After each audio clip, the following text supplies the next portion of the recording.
शं शनैश्चराय नमः। ॐ शं शनैश्चराय नमः। ॐ शं शनैश्चराय नमः।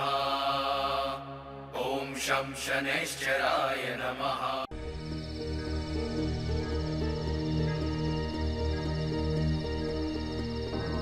शनि को भोग लगाए बगैर महारानी भोजन नहीं करेगी।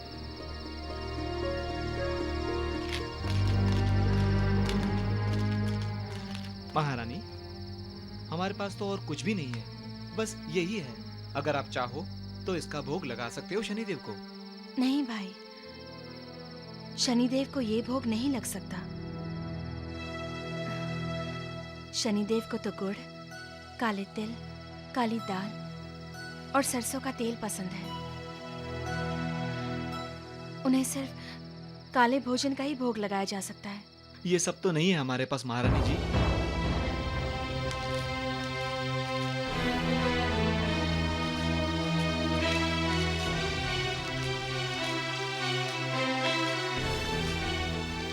हे शनिदेव, लगता है आज हमारा व्रत अधूरा ही रह जाएगा। ॐ शं शनैश्चराय नमः। ॐ शं शनैश्चराय नमः। ॐ शं शनैश्चराय नमः। ॐ शं शनैश्चराय नमः। जय जय जय श्री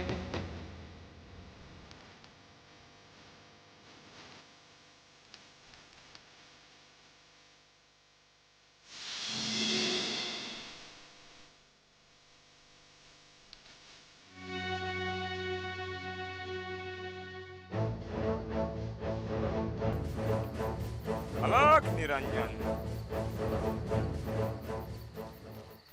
हव दुख भंजन। साधु, वो भी इतनी रात में? भूखे को भोजन मिलेगा? चलो निकलो यहाँ से, यहाँ खाना नहीं है। एक भूखा बिना भोजन के जा रहा है। अलख निरंजन। रुकिए साधु महाराज,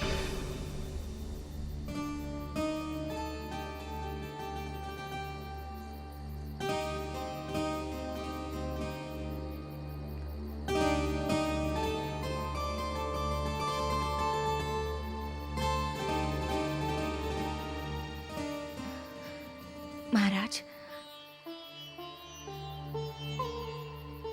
ये लीजिए, हमारे पास यही है, आप ये सब ले लीजिए। बस बस बेटी, अपने लिए भी तो कुछ रखो। हमारे लिए तो इतना ही बहुत है। लगता है तुमने अभी तक कुछ नहीं खाया। नहीं बाबा, जब तक हम शनिदेव को भोग नहीं लगा लेते हम कुछ नहीं खाएंगे। लगता है आज हमारी साधना अधूरी रह जाएगी। ये हमारा मनपसंद भोजन है, काली उड़द की दाल की खिचड़ी।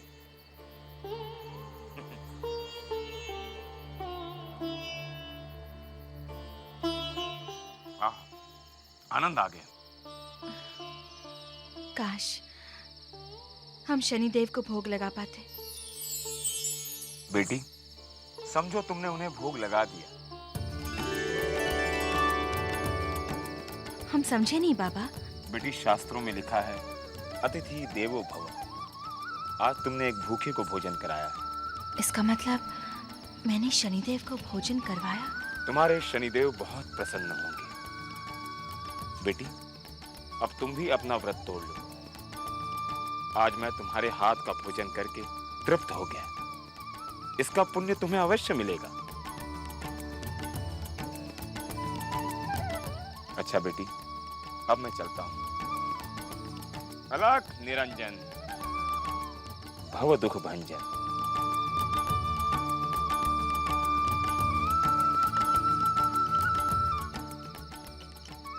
मुझे तो ये लगता है कहीं ये शनिदेव तो नहीं।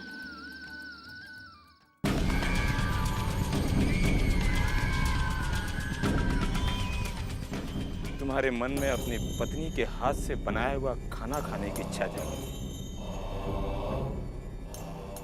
जो अवश्य पूरी होगी। अगर वो षड्यंत्रकारी था तो तुम्हें उसे जीवित पकड़ना चाहिए था। जय जय जय शनिदेव।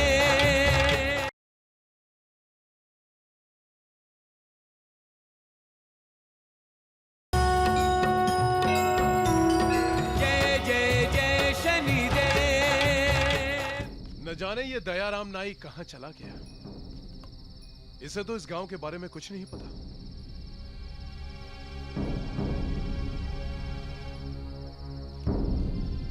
कोई मुसीबत में ना फंस गया हो।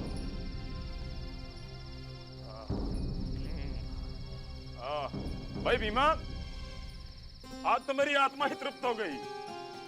कहां चले गए थे तुम? हम तुम्हारी राह देख रहे थे कब से।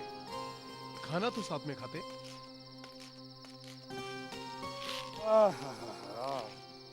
भाई भीमा, आज मैंने तो खाना खा लिया। एक माई ने बड़े प्रेम से खाना खिलाया। क्या खिचड़ी थी, क्या पकवान थे। आज तो मेरी आत्मा के साथ साथ पेट भी तृप्त हो गया। ऐसी खिचड़ी कहाँ मिलती है? बरसों हो गए ऐसी खिचड़ी खाए। आहा, मन करता है माई के पास फिर जाऊं और कहूं, माई वो खिचड़ी फिर से खिला दे। अच्छा खाना खाने के बाद लेटना भी चाहिए।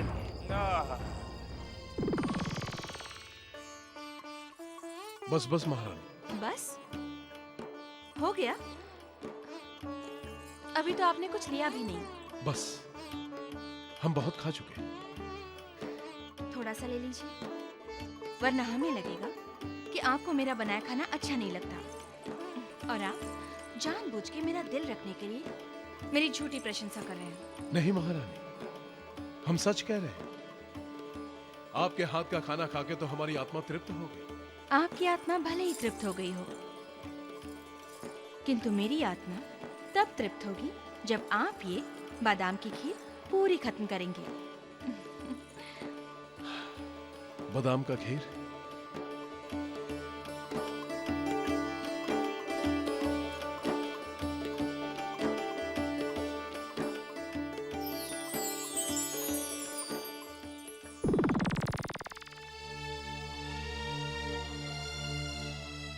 भाई भीमा,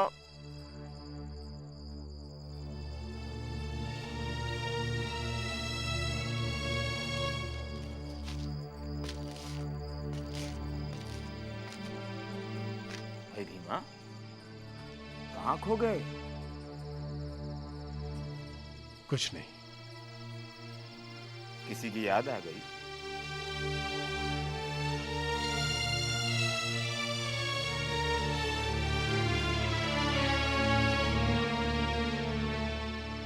धीरज रखो भाई, जब वो दिन नहीं रहे तो ये दिन भी नहीं रहेंगे।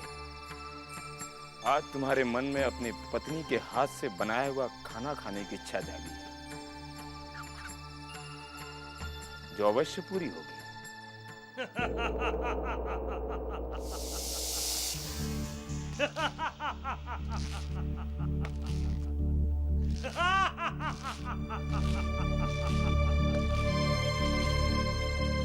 अब मेरे राज सिंहासन पर बैठने के दिन करीब आ रहे हैं।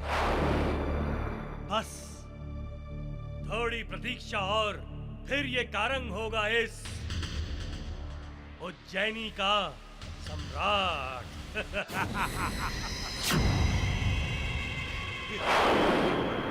कारंग!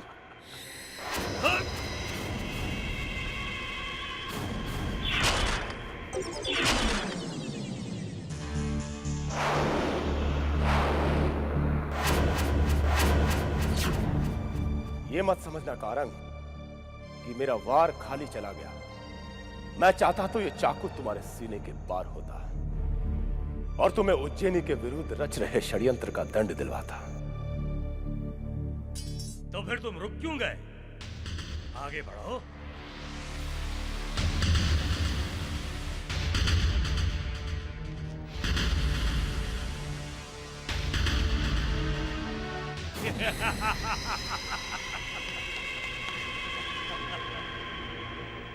चतुर्भुज, तुम्हारा स्वागत है। तुमने उज्जैनी का राजा बनने का तो सोच लिया, पर रास्ते में खड़े कांटों के बारे में क्या सोचा? उन्हीं कांटों को अपनी राह से निकालने के लिए मैंने तुम्हें यहां बुलाया है चतुर्भुज। और मेरी राह का सबसे पहला कांटा है राजकुमार आदित्यवर्धन। समझ लो कि चतुर्भुज की चतुराई ने उस कांटे को निकाल फेंका। तुम बिल्कुल नहीं बदले।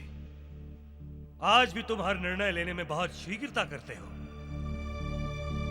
भूल गए कि तुम्हारी इसी चतुराई के कारण विक्रमादित्य ने तुम्हें सेनापति से एक अधरा सा सिपाही बना दिया। बस बस बस मत याद दिलाओ मुझे वो दिन। सिर्फ ये बताओ करना क्या है? चतुर्भुज, अब ये कारंग तुम्हें सेनापति बनाएगा, ताकि कल जब हम विद्रोह करें तो कोई भी अपना सिर हमारे विरुद्ध ना उठाए। परंतु उसके लिए तुम्हें समरसेन को मौत के घाट उतारना होगा। समरसेन अब तो नहीं बचेगा।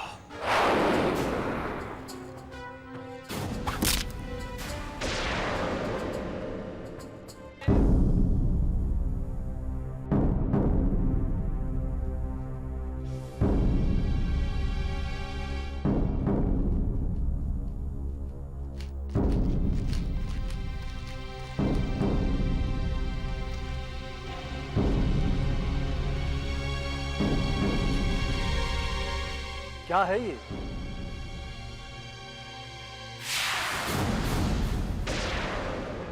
समरसेन, समरसेन।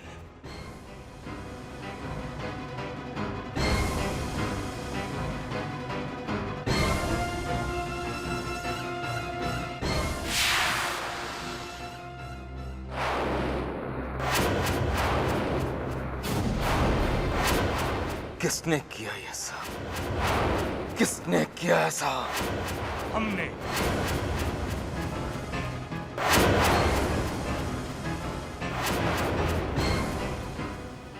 ये तुमने क्या किया मंत्री कारंग? सेनापति समरसेन की हत्या तुमने क्यों की? क्योंकि ये षड्यंत्रकारी था। षड्यंत्रकारी? हाँ, षड्यंत्रकारी। इसी ने उज्जैनी के विरुद्ध षड्यंत्र रचने की चेष्टा की। हमें इसके चरित्र पर पहले से ही शक था, परंतु जब हमें इसके बुरे अंदेशों का पता लगा तो हमसे रहा नहीं गया और हमने इसके सिर को धड़ से अलग कर दिया। अगर वो षड्यंत्रकारी था तो उसे जिंदा क्यों नहीं गिरफ्तार किया? आप कहना क्या चाहते हैं?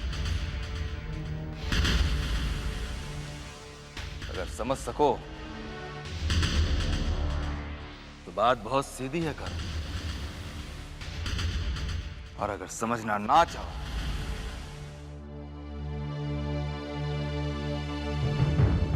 अगर वो षड्यंत्रकारी था तो तुम्हें उसे जीवित पकड़ना चाहिए था। हा? उसके मन में कई तरह के भेद होंगे। तुमने उसकी हत्या क्यों की?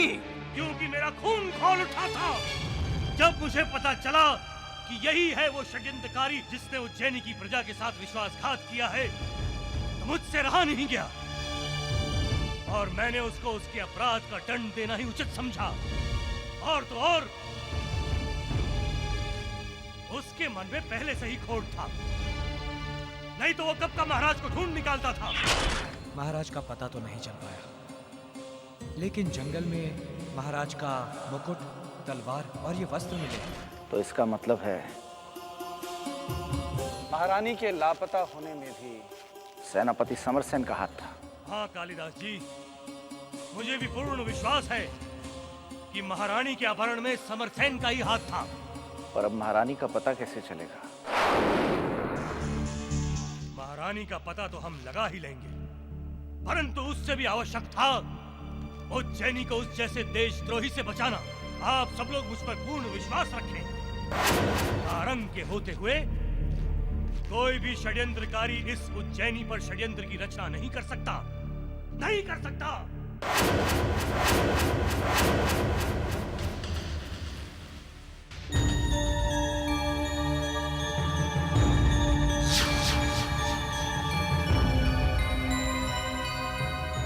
यदि ये षड्यंत्रकारी था, कारंग ने इसे मारने से पहले हमें क्यों नहीं बताया?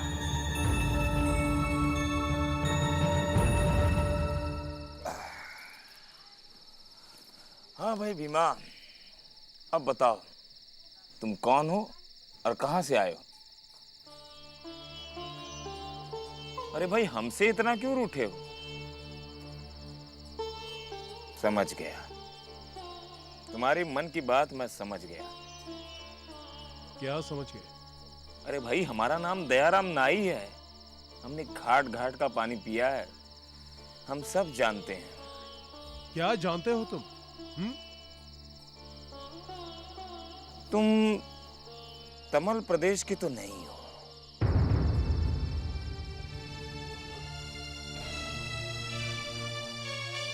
हाँ, ठीक कहा तुमने, हम उज्जैनी के रहने वाले हैं। तुम उज्जैनी के रहने वाले हो? वाह, यहाँ कब आए? हम कुछ दिन पहले ही आए। हम गए उज्जैन, बड़ा सुंदर नगर है, वहां के दरबार में एक से एक विद्वान है, पर अफसोस वहां का राजा विक्रमादित्य कई दिनों से लापता है। राम जाने कहां कहां धक्के खा रहा हो। भगवान ऐसे दिन किसी को ना दिखाए। हमारा आधा काम तो हो गया है, बस थोड़ी प्रतीक्षा और फिर मैं कारंग बनूंगा इस उज्जैनी का सम्राट, और तुम सेनापति। सेनापति? मैं सेनापति बनूंगा? और तुम सब लोग मेरी बात ध्यान से सुनो। महारानी मदन लेखा का यहाँ रहना हमारे लिए खतरे से खाली नहीं। तुम लोग शीघ्र अति शीघ्र महारानी को दक्षिण दिशा की ओर ले जाओ, और मेरे सत्ता संभालते ही समझ गए?